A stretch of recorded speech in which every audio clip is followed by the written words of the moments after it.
Assalamualaikum warahmatullahi wabarakatuh. Hai teman-teman, apa kabar? Semoga kalian selalu sehat dan semoga selalu dalam lindungan Allah Subhanahu wa taala. Nah, kami dari kelompok 3 yaitu Ferdi Gunawan, Ilham Mubarak dan Italiani Umi Safitri ingin sedikit menjelaskan tentang polimer alam, yaitu karet alam. Nah, karet alam adalah polimer yang terdiri dari adisi ribuan unit monomer isoprena. Karet diperoleh dari pohon Hevea brasiliensis dalam bentuk lateks. Perbedaan antara karet alam dan polimer alam adalah bentuk geometris dari molekul polisuprena. Gugus min CH2 bergabung oleh ikatan rangkap dengan konfigurasi cis, sedangkan polimer yang lain menggunakan konfigurasi trans. Perbedaan struktur tersebut sangat berpengaruh terhadap elastisititas. Nah, produknya yaitu ban karet.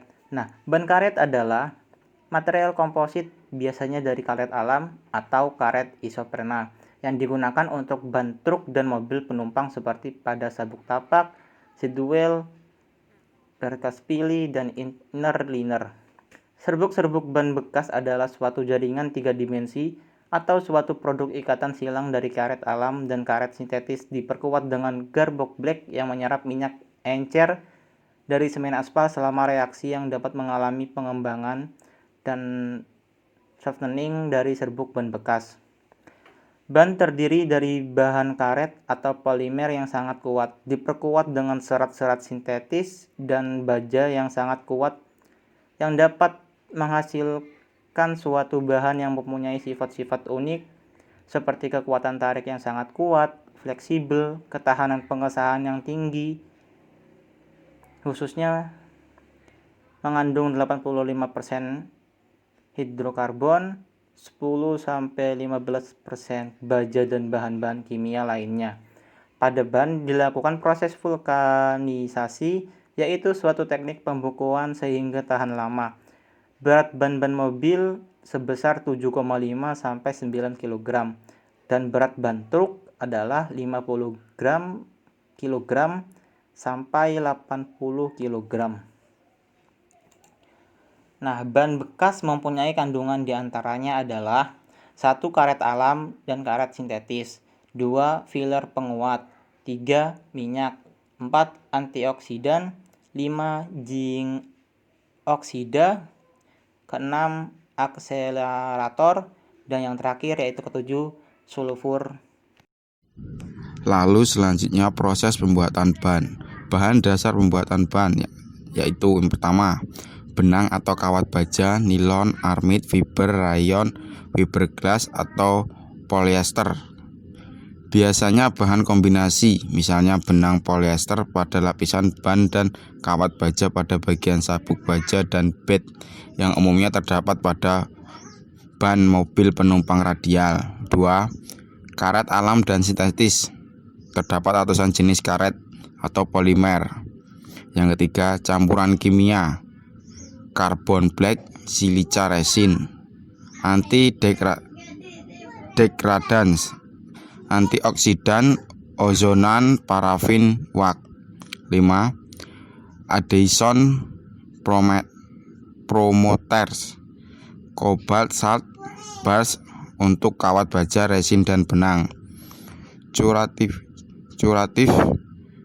cura, accelerators, aktivator sulfur.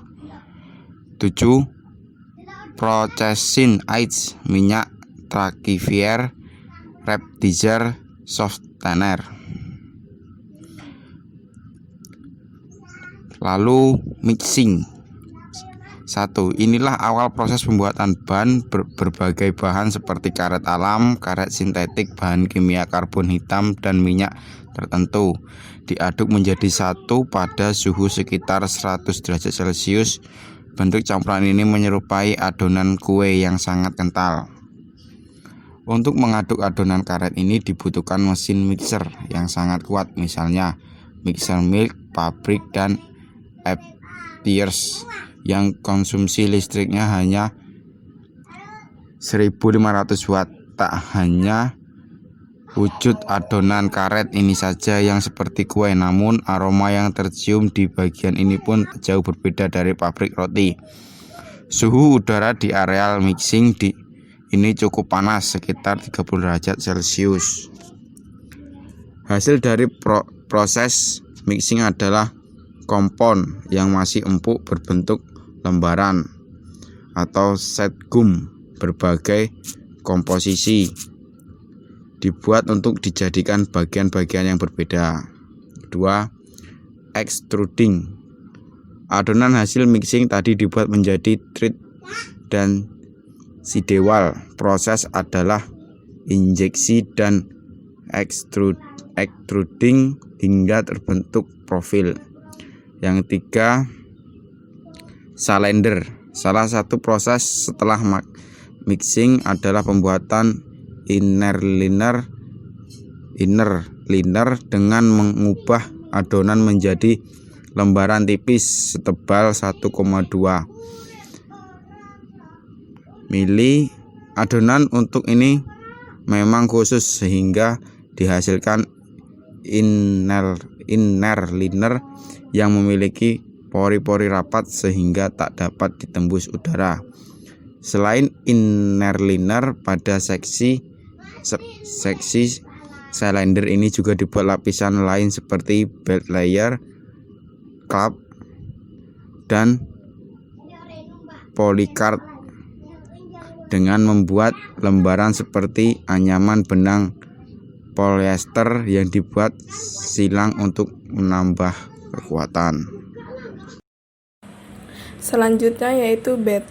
Sementara proses kalender berjalan, di bagian lain ada pembuatan bed wire, yaitu melapisi kawat baja dengan karet. Proses ini berjalan otomatis dan begitu keluar dari mesin, bed wire sudah berbentuk lingkaran sesuai dengan ukuran ring. Yang kelima, cutting. Berbahagialah pekerja di bagian cutting, sebab ruangan ini di bagian ini dilengkapi AC. Di sini proses yang dilakukan adalah pemotongan hasil dari kalender. Lembaran dipotong persis sesuai dengan ukuran ban. 6. Welding. Masih di ruangan ber-AC, di sini hasil dari seksi-seksi sebelumnya disatukan meski prosesnya menggunakan mesin secara otomatis, namun masih diperlukan bantuan manusia. Tidak mungkin proses welding bisa dilakukan mesin secara fully otomatis. Dari mesin ini dihasilkan ban utuh namun masih mentah. Bentuknya menggembung seperti donat tanpa kembangan di bagian luar. Jika diperhatikan, permukaannya seperti ban sak. 7. Tidak seperti proses welding. Di bagian ini suhu ruangan mencapai 41 derajat Celcius. Proses curing merupakan akhir dari proses pembuatan ban. Di sini, ban mentah dicetak dengan suhu sekitar 178 derajat Celcius selama kira-kira 8 menit, tergantung ukuran bannya. Keluar dari mesin curing, ban sudah terbentuk termasuk profil, tulisan merek, tipe, ukuran ban, dan semua informasi yang ada di dinding ban.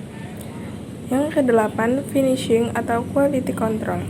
Setelah selesai, ban diperiksa secara visual apakah ada cacat atau tidak. Proses ini tentu saja tidak menggunakan mesin, jadi ketelitian pekerja sangat dibutuhkan. Selain visual, kontrol juga dilakukan dengan pemeriksaan balance dan menggunakan sinar X.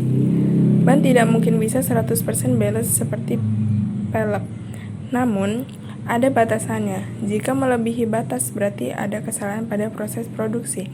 Selain itu, kami juga memiliki laboratorium untuk memeriksa sampel ban yang diambil secara acak demi menjaga kualitas. Selesai, sekian dan terima kasih. Hanya itu yang bisa kami sampaikan. Kurang lebihnya kami mohon maaf dan kepada Allah kami mohon ampun. Kami akhiri wabillahi taufiq wal hidayah. Wassalamualaikum warahmatullahi wabarakatuh.